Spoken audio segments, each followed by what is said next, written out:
I'm Tony Malazzani, so I'm basically just moderating this session. I'm going to have the guests introduce themselves, give you a little bit of history, a little background about themselves and their business.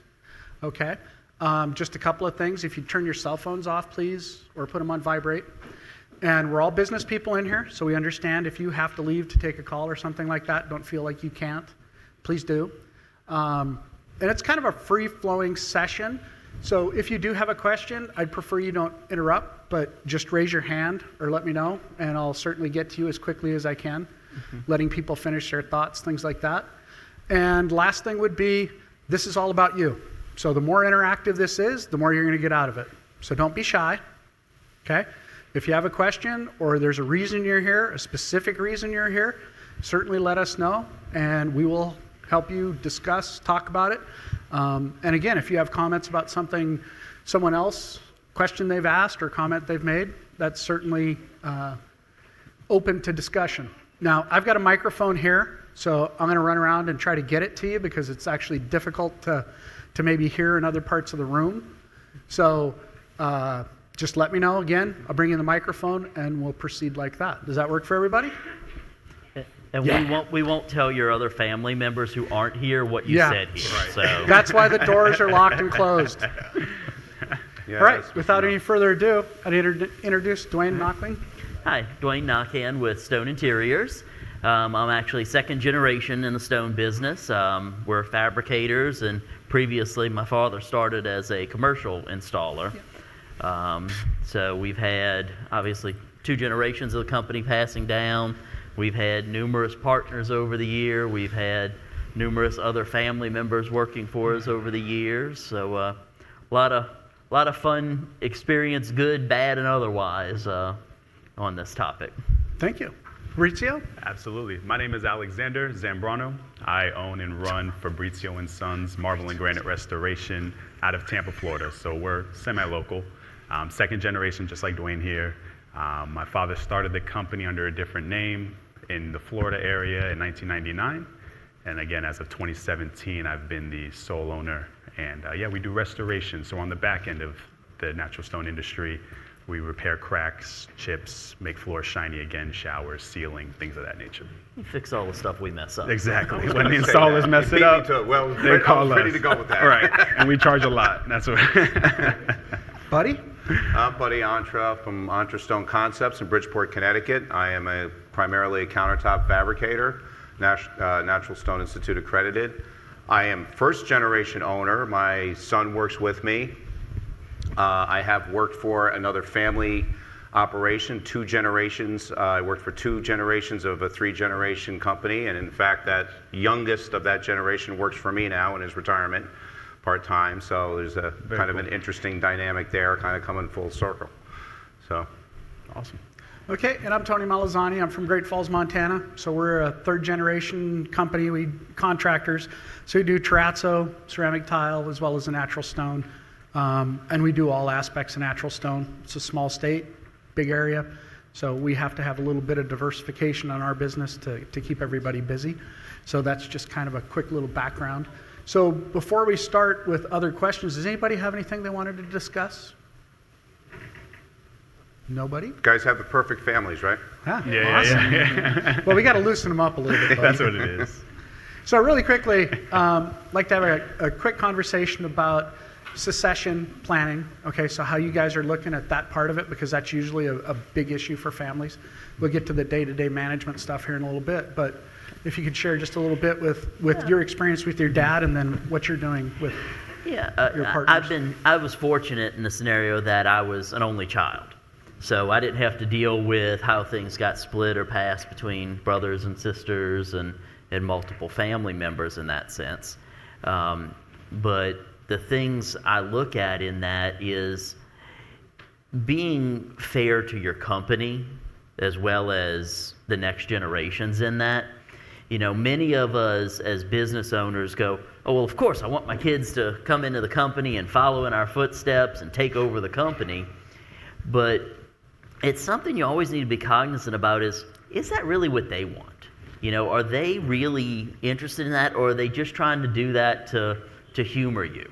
Because as a parent, you never want to force your kid into doing something. Well, at least I don't. Maybe some of you do, but you know, we don't want to force them into a career that they're not necessarily happy with. And the other side to some of this is thinking about the future of your company and its employees and what's best for them. You know, to sometimes try to elevate a child into a position ahead of other managers within your company can cause a lot of personnel issues and bad attitudes in a company, especially if something we never really like to talk about. Sometimes your kids may not be up to it. Being an entrepreneur is a hard thing.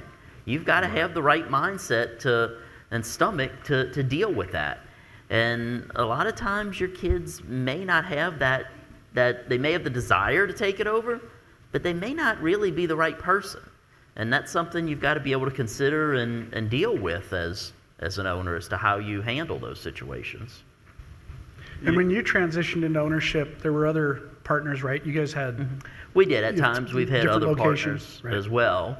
And, you know, those kinds of things. I was talking with someone last night at the reception about it, is, you know, making sure you have a good buy-sell agreement between you. You know, what happens if the partnership turns sour? You know, you want to outline those things and have it documented as to how one partner can buy the other out or what happens. Same thing if they just step off a street corner and get hit by a bus. What happens? How does their spouse immediately now become an active partner in the business and they may or may not have had any involvement before? You know, buy-sell agreements help outline what happens when those kind of things happen. Great, thank you. Alexander? Yeah, so I took over in 2017, like I said, under the name of Fabrizio and Sons Marble and Granite Restoration. I have an older brother who works with us now. He's 34. I'm 28 as of next week. And for me to become sole owner, it was hard because my father's plan always was to give it to my older brother.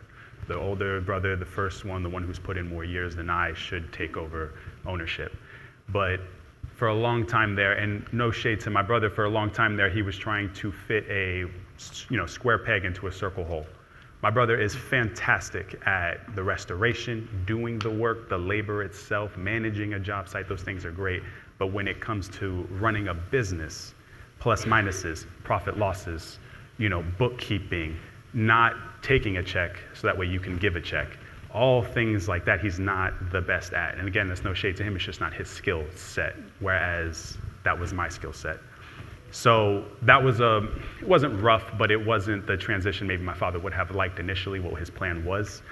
But eventually I continued to prove myself to my father, because that's the one who I had to prove it to, that even though I am young, I am capable, and I have the proper skill set to take over the business and to bring it to the next generation. Because my father, he's first generation here in America, and he's an immigrant here, and I'm first generation. So for him, everything was a hustle. He just hustled, a lot of cash, a lot of handshakes, and that was it. He was just trying to make it. And now that I have taken over and I'm first generation, now I'm taking it to the next level. And the next level is buy and sell agreements, getting our paperwork in order, understanding how the business, like he said, since I'm the sole owner, what happens if I get hit by a bus? These things do happen in life. It's maybe gloomy to think about, but we have to have a succession plan in order. And so that is my task with the business now, is because we want to secure ourselves in the future, and you have to have some forethought to do that. And so that's where I'm at. Thank you. Buddy? How many people live in an urban area? Okay, so you are more likely to get hit by the bus than the guys living in the rural areas. I was thinking it's always a bus. Fair. The secession's a good topic. My son Joey's here today, and we had an interest in purchasing, and we've had discussions of where we're going to go with that, how it would work. If there is the succession from father to son, there would be, my stipend, my monthly stipend or whatever, and that sort of thing. Is that something that's going to be a burden to him, or is it going to be a plus, or whatever it might be? if the if a sale does go through and there is a lot of spoils, well, it's going to be shared. So we're having that discussion currently. Nothing's really happening at the moment, but it did bring up the topic of it. And the next step is to really sit down with those who know more than I do about it. I've kind of glazed over it over the years, but now that it might be a reality in the next couple of years, I've got to sit down with attorneys and accountants and stuff and really, really look at it and see what's going to be the best for both of us and the families, for all of us concerned. Yeah. Thank you. So for our company personally, we're going through it right now, and we do have the buy-sell agreements. We own two different companies. We have one that holds the property and one that holds the company. And so we had figured a particular way to make a sale, and it's probably not going to happen that way. So to refer to Dwayne's explanation, some of these agreements are the most important thing you can do to help not just protect yourself, but protect your family. And I think the one thing that doesn't get verbalized a lot of the time is protect your employees. So does anybody have a business that's completely family? Okay, so no employees outside the family? Okay, that's a lot of worry, isn't it? It's a lot of people dependent on you. And it's the same for your other employees too. Yeah. And they want to have the opportunities that everybody else has. They don't want to work necessarily for a company that they're going to get passed over, which is going to, is there any questions on that topic? Anybody want to touch more on that? Employees or just about anything. Yes? He's going to give you a microphone. Aaron is. By the way, this is Aaron Danke. He's the education director for the Natural Stone Institute. Hey, Aaron. Did any of you employ a consultant or a company to discuss a succession plan, or did you do that on your own, or how did you go about that? That's what I'm curious about. Ultimately, yes, we had attorneys draw up documents, but I believe the first step really needs to come from you and whatever your partner structure is. Because if you walk into the attorney or somebody and say, hey, we need a buy-sell or a succession plan, they're going to go, okay, what do you want to happen? So if you haven't first taken those steps amongst yourselves to kind of figure out what you want, what you're thinking, they'll help you write it out legally and get it down so it's enforceable and all.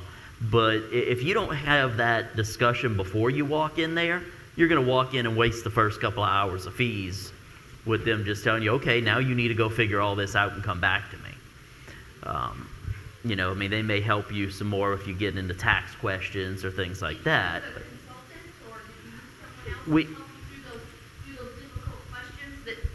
Yeah, my question was, did you use a consultant or some other third party to help you through those difficult discussions that would then lead you to the attorney? We managed them for the most part in-house.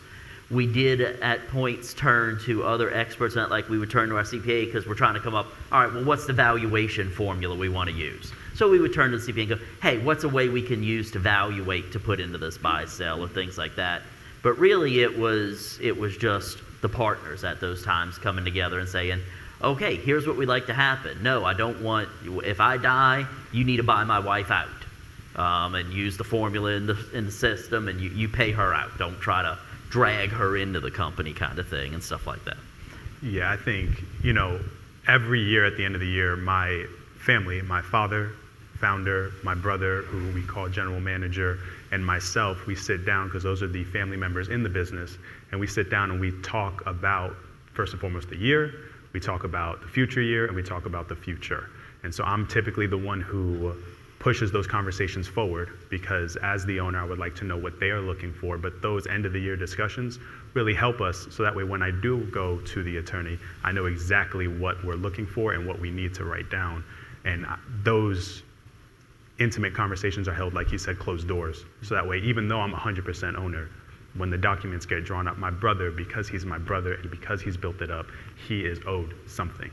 And so what do you think you're owed? What is the evaluation of the company? And then, let's say it's $100, well then, Fab, you get 40. My brother's Fabrizio Jr., so you get $40 on that 100 because, again, even though you were not maybe had the skill set to be the owner, you're still owed something. At least that's how we run it. So, As I'm, as this topic has been brought up recently, I have had informal conversations with my attorney and my accountant, and it's been informal. But if it gets to the next step, because I have been basically the head of the snake since I put my name over the door, if it does get to the next step, then it will start to get formalized, and we'll have that have that conversation. If it turns out to be a sale, what portion does Joey get? There's the other stuff is in place. The whole get hit by the bus thing is in place already with the wills and all of that. But as I said, it's a process right now. It hasn't really started, but the idea is there, so I have to start looking into it, so I just don't go into it willy-nilly. As Dwayne said, just show up and say, all right, we have to do this thing now, so do it for me, and then I'm paying $400 an hour just to cross some T's and dot some I's. right. Something interesting you said too, though, the idea of owners versus employee as a role in the company. Depending how much family you've got in there, I've always kind of thought of it as trying to separate those things. If you've got multiple family members in a business, they should be paid, in my opinion, for the role they play in the company. Right. Someone's the CEO running the company, maybe another brother or sister is the marketing person, someone's working in the shop. Pay them for their roles, but then you have, based on their ownership percentages, the profit sharing of the company. So to simply say, well, we got 3 family members in a company and we're going to pay every one of them $100,000, irrelevant of what they do, isn't necessarily a fair position. Right. Same thing as if you've got a 4th one who isn't in the company at all. So there's a good sense to distinguishing the pay for what you do as an employee and the function you serve versus what your compensation and share is of the company as an owner, who may or may not be involved and at what level they're involved in it. Yeah, and I think those are wise words. So if we could separate family from business, makes the most sense, but it's also possibly the most difficult thing to do. Okay? So I'm sure a few people here have had, say, children or siblings come in at the last moment and I actually can't work today. So are you applying the same personnel policy, the same disciplinary policy to an employee who shows up and peace out, I'm not here. Because that consistency is actually really a big thing. And how you classify employees and things that you do, because it's a little bit of a different topic, but a lot of the things we do maybe with a little more instinct and not with enough intentionality. But you're opening yourself up to a lawsuit if you let somebody go because they're exhibiting the same behavior your child is or your nephew is. You see what I'm saying? So these are things that we don't always think about, but your behavior has to be very business-like because you are a business. And even though you have family involved, there's that, I think the word I'm going to use is inequality of treatment causes a lot of heartache, right? You always like Susie better, right?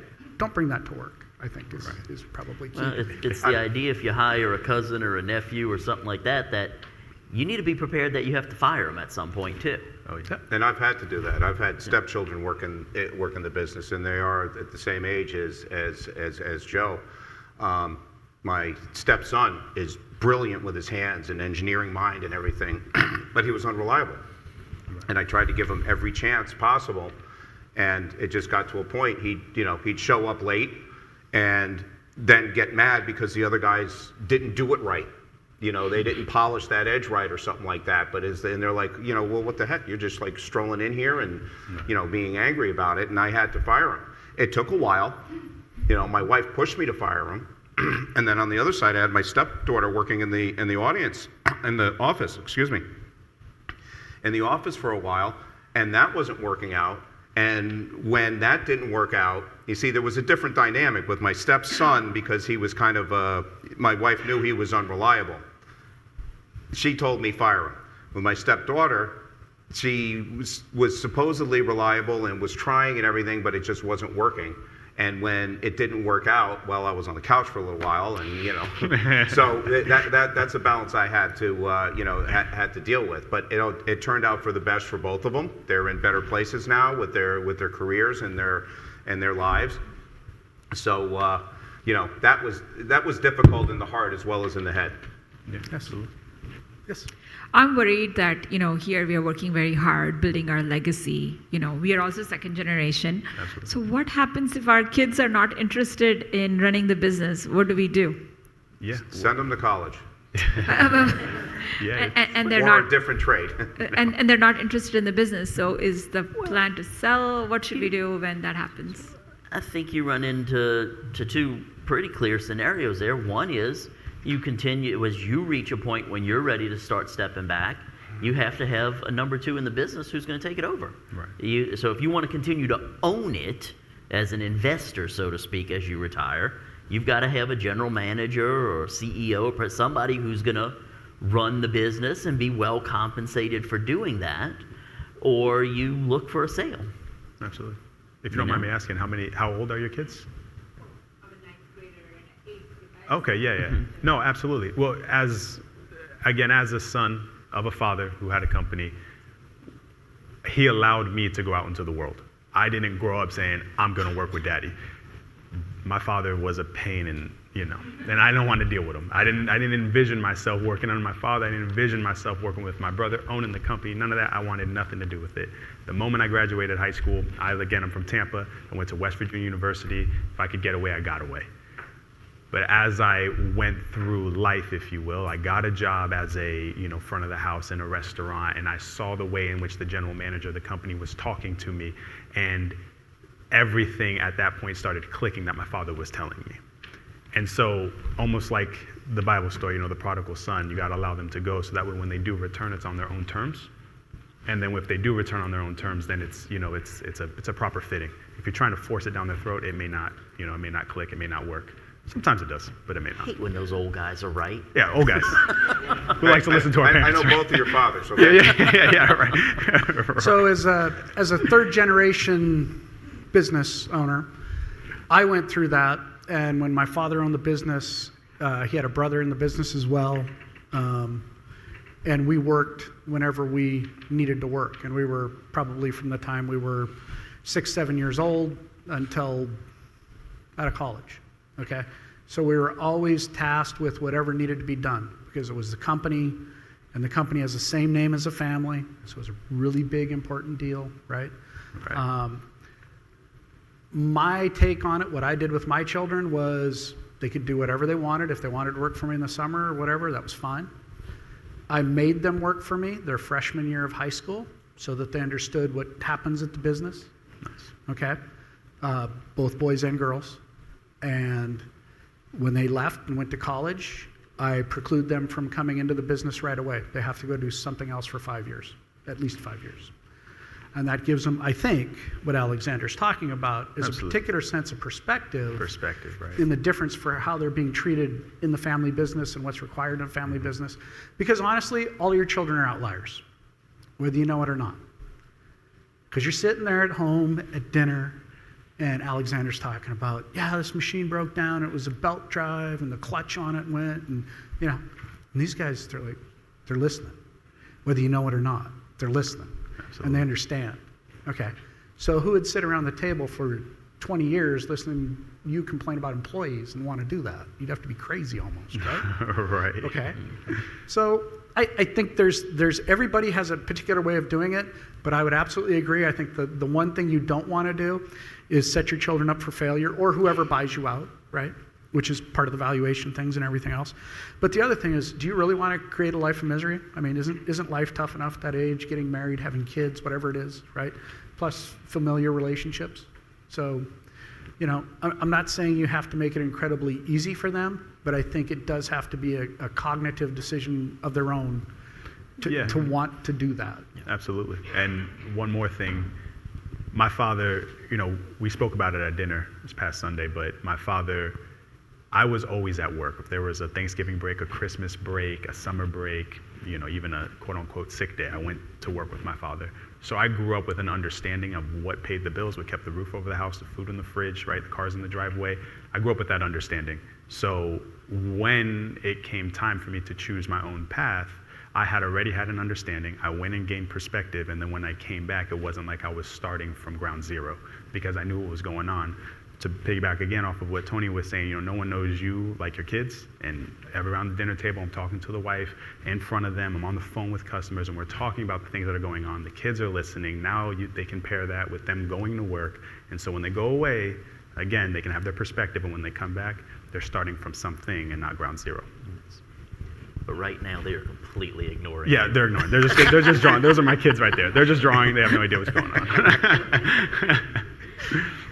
Can you give an example of like how a family, just say 3 partners, is supposed to have this? There is going to be a will, there is going to be a buy-sell agreement, but buy-sell agreement only relates to the current generation, right? Like, so if I die, my husband gets bought out, No, or not brother, necessarily. sister, or partners. But then, can you tell once? So will, buy-sell agreement, and then how it affects the future if if the kids are not interested. So you're going in a scenario of if something happened to you now and then in the future your kid wanted to be into the business, potentially, as opposed to them immediately come.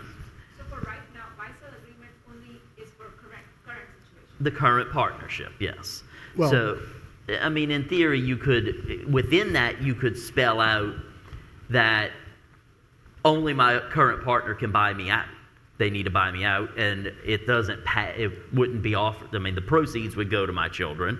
Or you could specify that child A is allowed to inherit my shares. Child B is just going to get cash because child B wants nothing to do or you don't think should be in the business, and child A should be.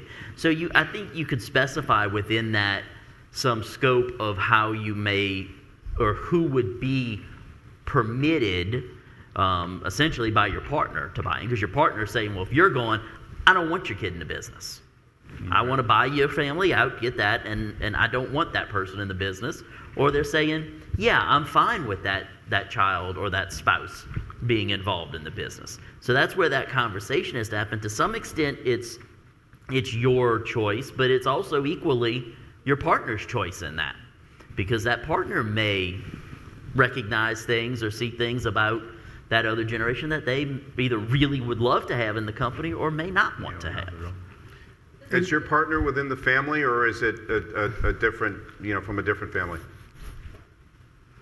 Yeah, different. Okay, so it's okay. So, and organizationally, this is part of the planning process. We haven't really talked a lot about it, but it takes time to enact the succession plan, to make it work, to do things. It took us 7 years just to move property from one entity to another without any tax consequences or with minimal tax consequences.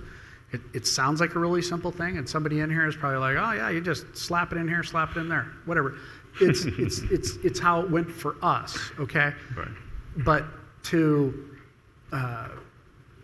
understand what it is you want to do and how you want to execute it, you may have to change your organization or your business. Maybe you need to be an LLC. Maybe you need to be a corporation. So that's what Dwayne was talking about, is exactly that. And it gets all the way down to that base edge of what do you want to do and how are you going to accomplish that? And then you start working on the plan. And when you almost get to the end of the plan, you find out that that's not how it's going to go. Something's going to change. You see what I'm saying? And I think it was an excellent point. There may be people in the business that don't want, who you think, right? It's Right. like, oh yeah, Junior's going to come in and he's great. Junior's great. And I'm like, Junior's not great. Yeah, problem. Junior is not good. Anyway, so you have to deal with those things. You have to understand how it is that you're going to transition that business. And you're trying to put something together that includes all of these contingencies. But honestly, it is a framework, a background, a backstop, okay, to which you can go to. You can do anything. You can make an agreement. You can have a buy-sell agreement, and you can buy and sell the company, shares, partnership, whatever it is. in a totally different manner. You don't necessarily have to follow it, but it is that backstop that gives that reassurance to the partners and the other people that are involved. And it evolves over time. You know, when we first set up our company, and, you know, Dad and I were the partners in it, I got married. My wife didn't know anything about the stone business. She didn't work in our stone business. So part of our agreement was, Dad would, if something happened to me, Dad was buying her out. You know, she didn't know anything. I mean, to try to have her dragged in to run the business if something happened to me didn't make sense. Now, 16 years later, she's been working for the company for 10 years. It's a whole different scenario now. So those agreements evolve as circumstances evolve. Yeah, and I would say I'd throw out this. So my father and his brother, the biggest bone of contention was their wives. So when we did our buy-sell agreement, we precluded our wives, a lot along what you're talking about, precluded them from being shareholders. So it's a buyout. But now my wife's worked for the company for 10 years or so. You know, same kind of thing. Now, are we going to go change it? Probably not. I mean, we're getting older, and this is what we decided on. This is what we enacted. And quite honestly, his wife works for the company as well. But that flexibility to change it, to adjust it, is something that you need to review it, I guess, is right. I mean, that's what I would say as well. It's not something you do and it's static and you never look at it again. You stick it in the vault like a will, right? And you never look at it. It is just like a will. You should look at it every once in a while and say, hey, does this actually work for us? Right. Or do we need to do something else to make it work for us? Yeah. Because it takes time to do anything. Yes. Does your child suddenly start getting an interest in the business, and a partner says, "Yeah, I'm okay with that now," where they weren't before? And I mean, life changes. Yeah, the only thing consistent in my life is change. Right.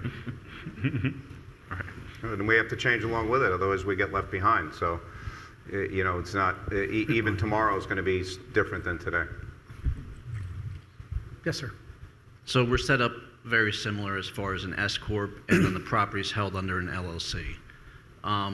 Becoming 30% owner or shareholder this year, what do you recommend, or what do you have in place, like an agreement between the property LLC and the business side? They're completely separated, and the reason they're completely separated, at least in our situation, is we're trying to do an arm's length transaction.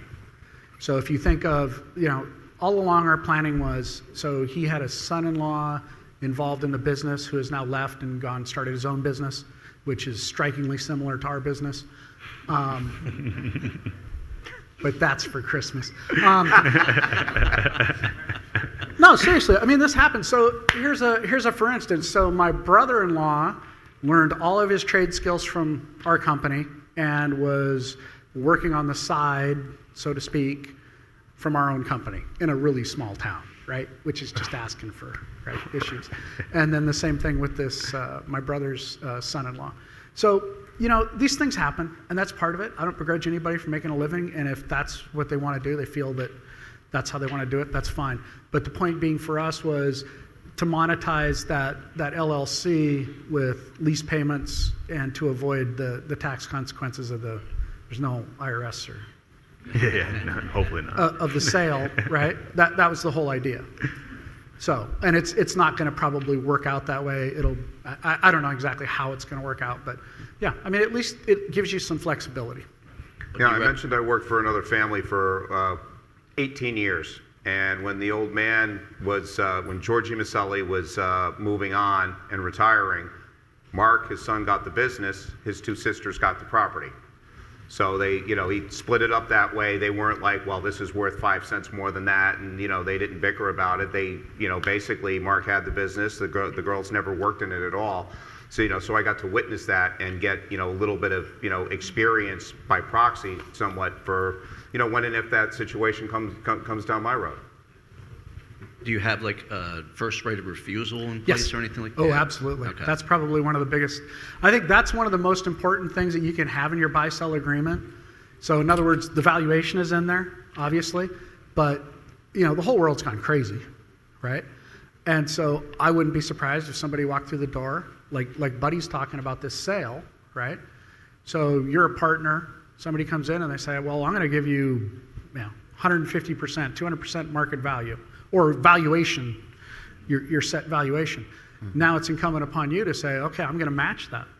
Because the other side of it is, I'm going to do just a really quick aside. So our attorney that helped us set this up has been our family attorney for a long, long time.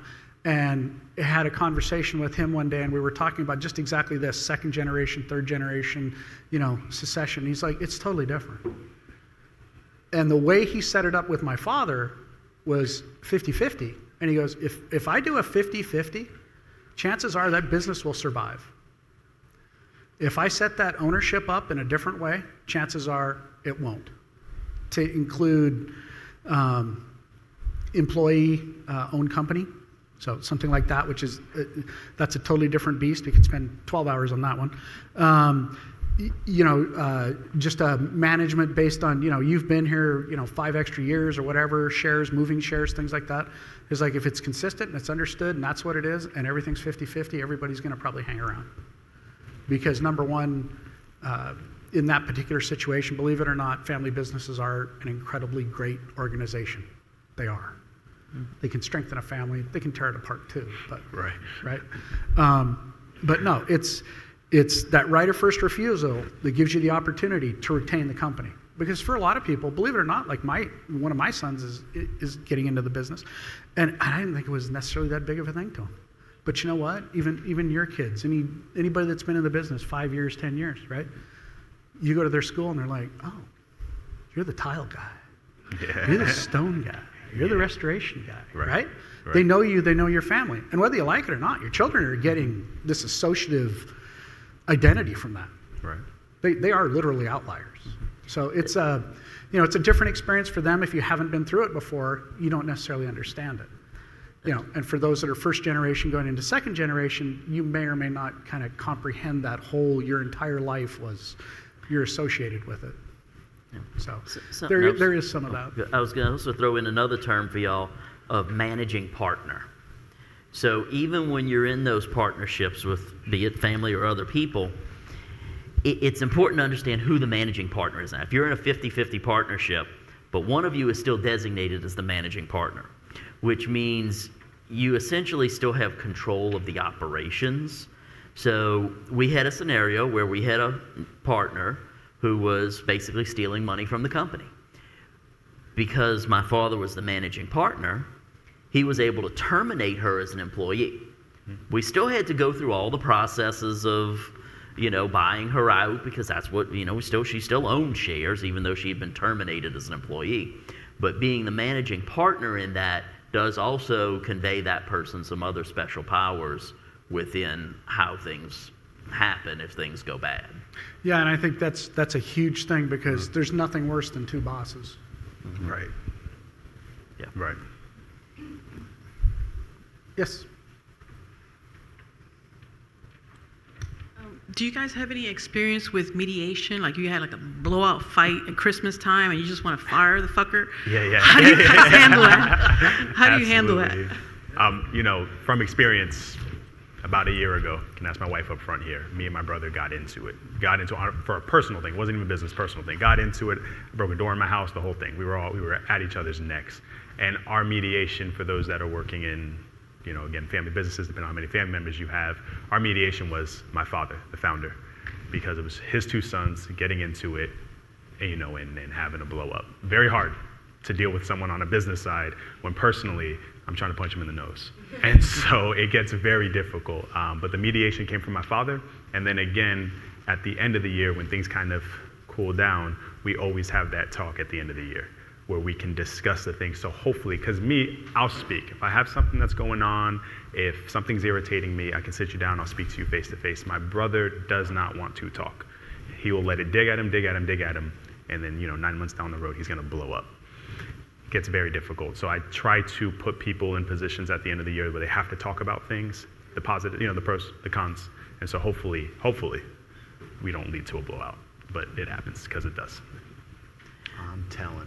The other thing too is when the lawyers start, after you've kind of decided how you want things to work and the lawyers start writing things up, they'll frequently put in mediation or things like that as part of the language, because you'll come up with a, quote, fair market value, and then the partner who's getting bought out is going to come up with another one, and then there's going to go back and forth. And, just because it's written a certain way in the document doesn't mean they don't lawyer and fight. And, the more money that's at stake, the more it's going to push around.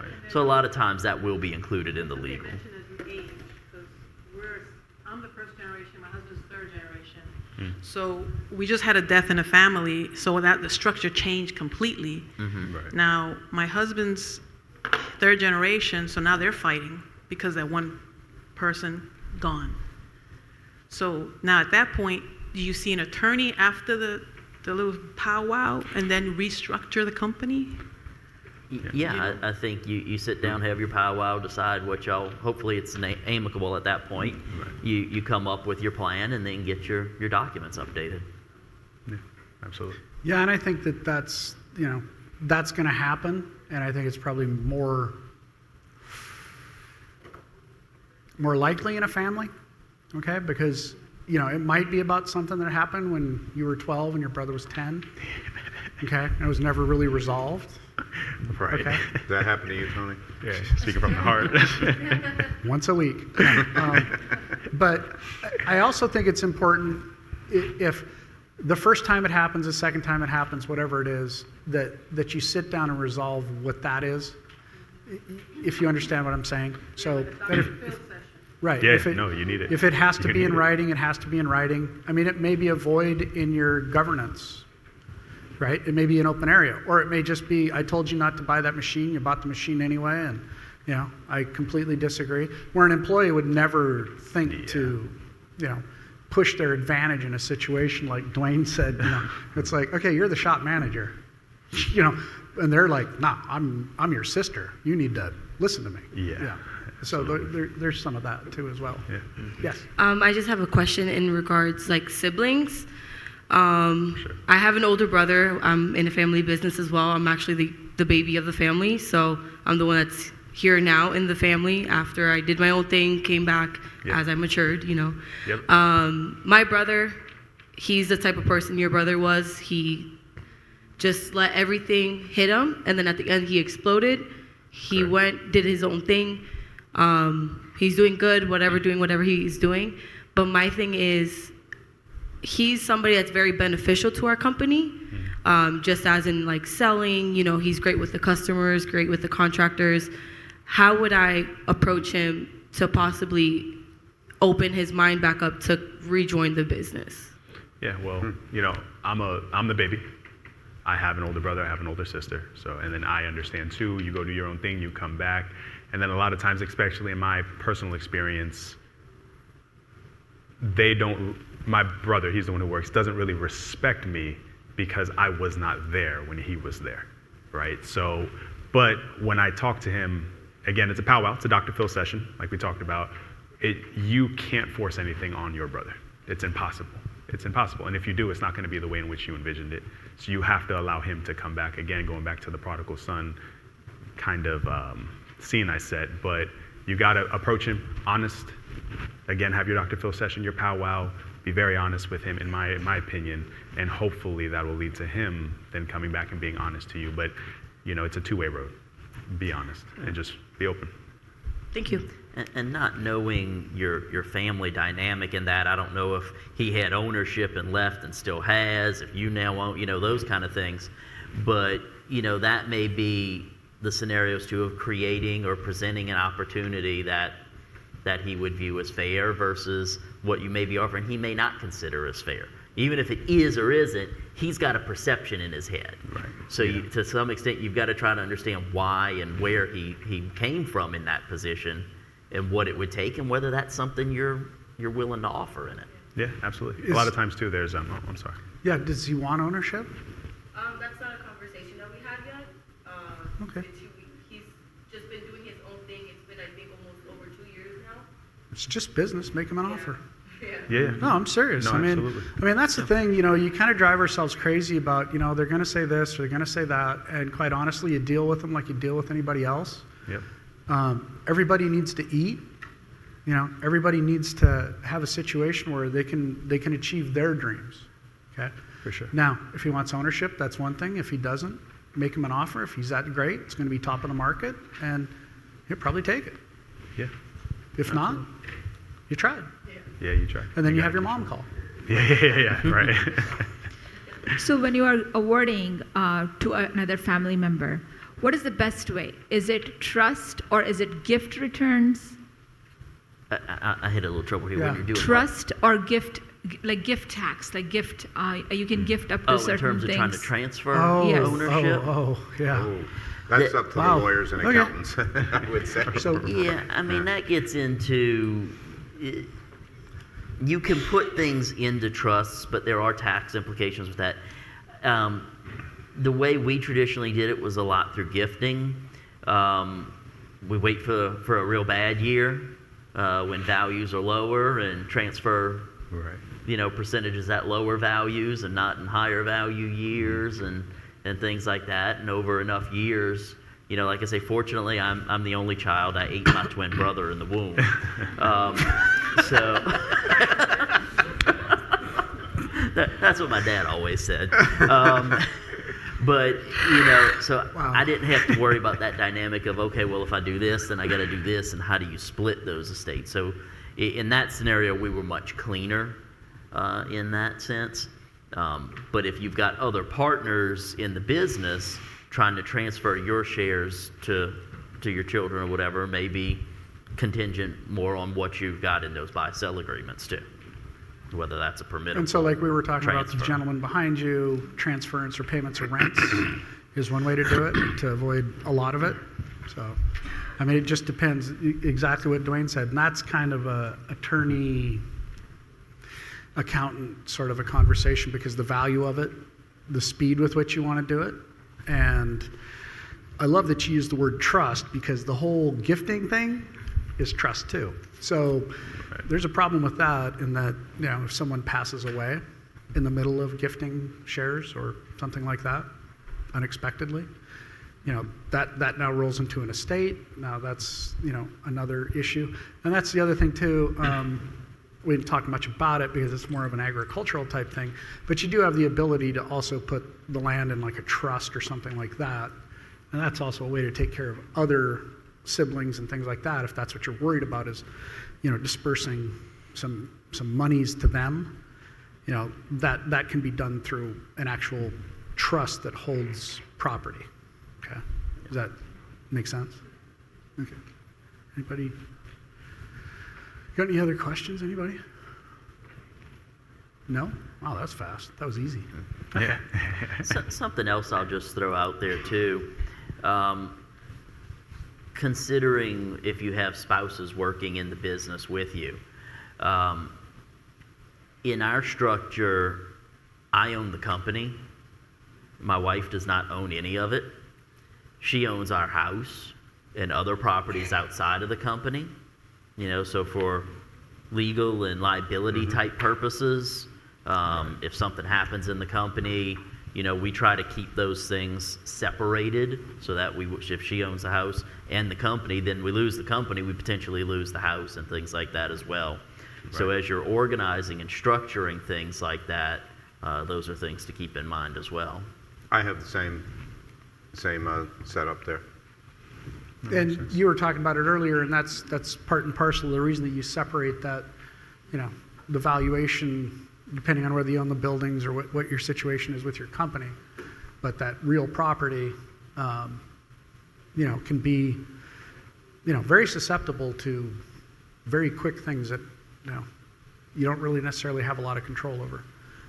So I wanted to move on, since we're still talking about the succession planning. So how many people have in place key person insurance? Key person insurance, so an insurance policy, typically a life insurance policy on, members that are, partners or owners or whatever, so that you can actually, because having the buy-sell agreement is great, okay? But if your company is worth $5 million, okay, and you have $100,000 in insurance on your partner, and they pass away, and maybe they're upside down in their mortgage, maybe they're not, but all their other total assets are not, or your total assets are not sufficient for you to be able to execute that buy-sell agreement, that's a problem. Right. You see what I'm saying? You have to monetize that as well. Yes. I just have a question in regards, you were mentioning with sharing with your wife. Her name is on the house, the business, she's not involved. In my case, my husband also comes from a family business, totally different than mine. What would you suggest, like, to have that balance? Balance for? I believe they were mentioning, like, your name is in the business, and then your wife doesn't work in the business, but she owns the house. No, that was. Oh, I apologize. I apologize. So, like, how would you find that balance? Do you have any other assets, like, say, rental properties or anything? We have, yeah. Well, not mine, but my parents. We have a rental property, and that's in a separate LLC, not in a personal name. It's in a separate LLC. We're having discussions about putting the house we live in into that LLC and paying ourselves rent, to kind of, put that barrier up in case of one fails and it doesn't take the other down. So Right. that's the type of thing you can do. And this was all at the direction of, lawyers and accountants and people way over my pay grade. Okay. Thank you. Yeah, absolutely. Okay. Yes. We've got about 5 minutes, so actually about 10 minutes, so if you do have something you want to talk about, now would be a good time to bring it up. I don't know if you guys have seen the movie Murder Mystery, where the dad marries a really young, like an older dad, like 80s or 90s, marries like a 20-year-old and changes the will the last minute. Does the will change, will trump the buy-sell agreement and everything at the last minute will? I wouldn't think so. I wouldn't think it would trump the buy-sell. Now, it would potentially trump who gets the proceeds of the sale. So let's say the 80-year-old father marries a 20-year-old girl. He may write a will that's saying she's entitled to his assets. But if the buy-sell says that you are the only one who can then buy his shares and that you have to buy those shares, you would buy the shares, she would get the proceeds, as that money would then go back into the estate. But I'm sure, once again, lawyers will wrangle over that for a long time, but I'm doubting the 20-year-old wife wants to come work in the business either at that point. Yeah, I would think that the transfer assets, so the monetary assets, are what they really want to, not the actual control or the ownership in the company. And if there's knowledge of other documents going on, I would suggest and speculate that to get direction from the lawyers and whatnot to say, hey, this contradicts, this document contradicts that document. We have to alter one or the other. And the nice thing is about the partnership or the buy-sell agreement is it's a document that all the parties have to have agreed to. Whereas the will, I can change who gets what in my will whenever, and nobody else has to, quote, agree to what I want to do there. To change that partnership or buy-sell agreement, y'all have all got to agree to make that kind of change. And they can't just unilaterally say, well, I decided my shares should now go to this person instead of having to be bought. Okay. Any other? Okay, so one thing I wanted to talk about really quickly is, so we're running companies. Not everybody who works there necessarily is a family member, okay? So what do you do to attract the best talent, incentivize them to produce well, do a great job, okay, in the particular area of managerial? Because it always seems like very rarely do you meet people that are like, yeah, I want to go to work in the family business as a laborer. So that being said, how do you, reaching out with people knowing that you're a family business, right? You're very family-centric and you have people working in the business. How do you attract the best talent to come on board and do that? Do they have that faith, and I think you touched on this earlier, that they are not only going to be compensated and rewarded for what they're doing now, but they're also going to be in consideration. I mean, if they're great and they're knocking it out of the park, do they get to be the manager? Do they get to run the company? Can they be the CEO? Or is that just precluded because you were born in the wrong bloodline? Well, as a small business, I can recognize who is what, and I treat them appropriately. There, Dwayne with a larger business, is going to have more of a program in place or pathway. Well, I mean, to some extent, that's something I'm looking at over the next, 10 to 15 years at some point when I want to start to retire, who can take it over? Are any of my current managers in a position that I believe they have the skill set to do that? I don't have a kid in the company. My kid's still too young. In 10 years, he'll be 23, 24. He's still not going to be in a position to do that. So I'm going to be looking over the next 5 years to try to find some sort of executive level person who can come in and manage the business, maybe someday buy the business, dependent where things go in that scenario. But I think it goes to how we talked about before about, are you treating family members in the business equal with all your other employees? Are you showing favoritism towards them? Those types of perceptions dictate whether those kind of people want to come work in your business. And you may get them in, they may stay for 6 months or a year and go, yeah, this is a scenario that's not going to work, and you're going to continue to lose that talent. But I think the way you encourage and keep it is by making sure you are managing and handling those things on an equal field, whether they are family or not. How about the administrative versus the technical? Are you thinking somebody who can oversee both of that, as I do in my shop, but I have a different guy on the shop floor as I do in the office? And, Joey, to an extent, can, do that. I guess you could go around it. I would say, in my opinion, ultimately, if I had to pick either a technical or a business, I want a business person that can run the business. I've got some incredibly competent and capable technical people and production type people, but they're not going to understand tax implications. They're not going to understand those. They're not going to understand the things that sneak up and put you out of business. Right. And now, granted, I would rather have somebody who has a full breadth and doesn't have to be the best technical guy, but understands it. Because once again, to run and direct the technical side of the business, you've got to have their respect too. They can't look at you and go, you're an idiot, you have no clue what you're talking about. Correct. That's not something that's going to succeed in the long term as you're trying to step back out of it. So you've got to find somebody who's going to be able to garner the respect of all the management levels and be able to run that whole thing. Okay? Yes. So we have no children, my husband and I running the business.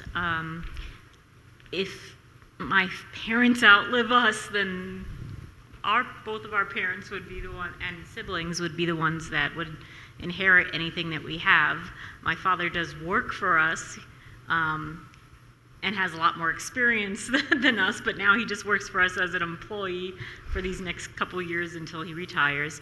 So, if something happened to us tomorrow, we have no one in place that could even keep the business running long enough to, finish the jobs we have and dissolve it or anything like that.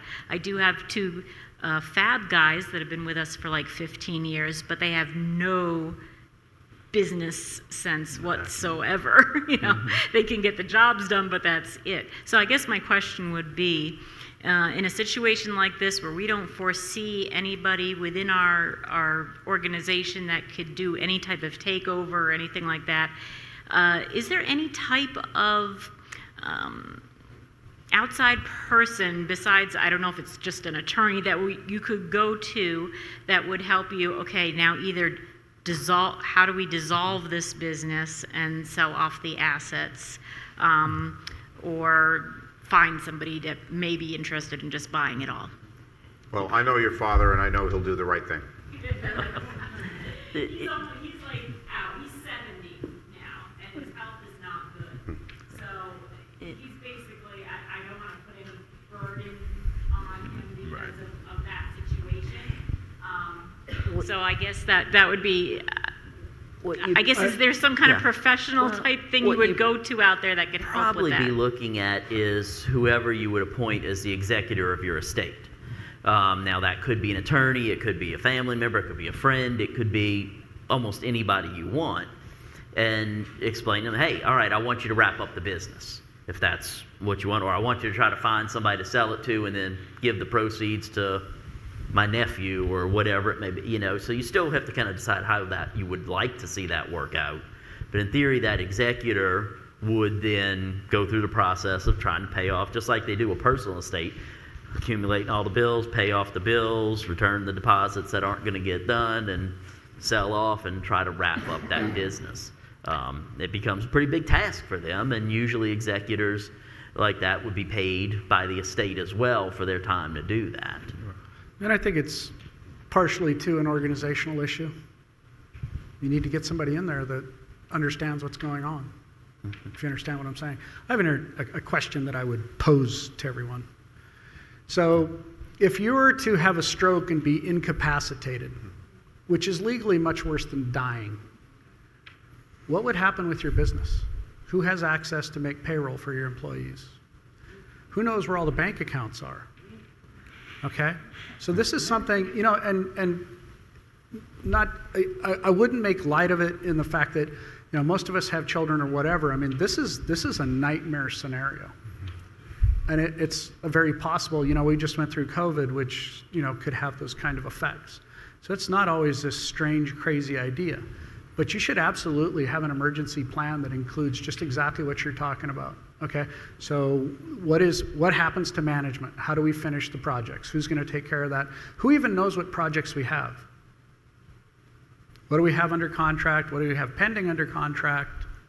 What do we have for accounts receivable? And it may seem like all of this is like, oh, everybody knows that. No, not everybody does know that. All right. So you need to probably tighten it up a little bit, get a little better organization, right? And you're going to have to entrust somebody, because you can't just all of a sudden throw it on someone and say, because Dwayne's right. They're just, nobody's going to, and honestly, nobody's going to buy your business if it's that poorly organized. I mean, what are they? Oh, I want to buy this business and take it over because, you know, yesterday I'm in default on a $50,000 a day liquidated damage job. No, I don't think so. So the one thing you probably can neither create or destroy is time. So I would plan ahead. I would do a very deliberate look at what your situation is, how you're organized, how you're going to handle those things. The most important things obviously come first. So it's that emergency type of thing. What if that does happen? And then move back from there, you know, and step it back and say, you know, here's how we're going to handle this. This is how I want to see this happen. This is, you know, you've got other children probably not in the business. I've got children that aren't in my business. I would love to have them work for me, but if something does happen, they're the ones that are going to be tasked with, you know, God knows what could happen. I mean, our building could blow up. We're all gone. You know, I mean, it's horrible to talk about, but these are, you know, things that if you look at it that way, it's pretty motivating, right? Everybody's writing stuff down now. With that being said, are there any other questions? Because I think we're pretty close to being out of time here. Yeah, we are. Any other? Okay. Yes? Yeah. It's not necessarily family specific, but it's nice to pick other business owners' thoughts on building a business and increasing revenue outside of word of mouth. What have you guys found as the best way to build your business and build relationships with people in the community? Yeah, like you said, networking. Our advertising is terrible. It's not good at all. I'm the one like you. I do everything. So typically what falls through the cracks is social media advertising, things of that nature. But we stay extremely busy all through our networks. My brother plays local softball, like a ton. So we know in the certain city that he plays softballs in that group of networking, he gets a lot of business that way. My father is at every actual networking event in the Tampa area, joins membership clubs, meets the people, you know, tries to get engaged, not just a member of certain clubs, but actually tries to get engaged and takes leadership positions. And then me on the business side, I'm doing things like this, handshaking, meeting people, meeting Buddy, meeting Dwayne, meeting Tony, and getting people to know who we are, connecting with them over Facebook, and then just being a real person. Are you a member of your local chapters of the Builders Association, Kitchen and Bath, the ASID, things like that? Yeah, Go to the events. Don't just join. Go to the events. Another suggestion: join a committee. You know, the golf tournament, or and you know, one suggestion is the membership committee, because you're the one who calls up that new member and says, "Hey, welcome to the Builders Association. You know, my name is you know, and I'm a stone fabricator. You know, pleased to meet you." And you know, it takes time. because, you know, a lot of them already have their vendors and stuff, but little by little, you know, a year later, they have a problem with whoever they're working with, and it's like, oh, yeah, you're that guy who does countertops, right? Right. Okay, you know, and then they'll give you a call, you know, can you come take a look at this job that my regular guy screwed up, you know?